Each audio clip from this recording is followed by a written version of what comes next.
James Schramko here, chatting with Gert from SEOleverage.com. And I've got a question for you, Gert, about authority. I hear this sort of terms for authority, link building, and Google wants to see you as an authority in the market.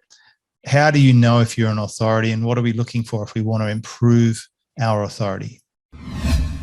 Very good question. And this really comes down to everyday physical offline life, really, because if you want to know who's the best plumber, what are you going to do? You're going to ask around and see how many people recommend a certain person. And if there are 10 out of 20 people recommending one specific plumber, you have a very good chance of choosing them. And Google essentially maps this to the digital world and says, look, if everybody in this industry is talking about James Schramko as a business coach, there's a high chance that this really makes sense to show superfastbusiness.com as a search result in our search.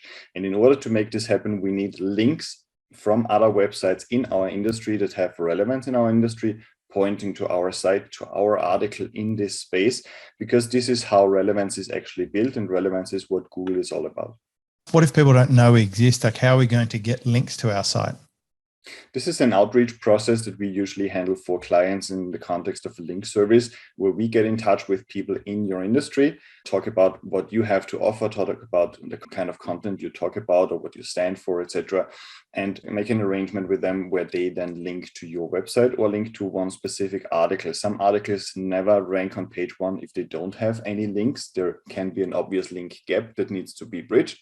And this is where we in our Erica program analyze the different URLs and point out exactly, look, this is where content is enough, this is where internal linking is enough, but this is where everybody else has 100 references pointing to them, and we have 15. So there is an obvious gap we need to bridge in order to be eligible for page one. So you can tell people where they are short, and then you can fix it. Exactly. We discover the gap and try to find out how to bridge it. Love it. Gert SEOleverage.com. Thank you. And thanks for helping us with our SEO. Thank you, James. It's a pleasure.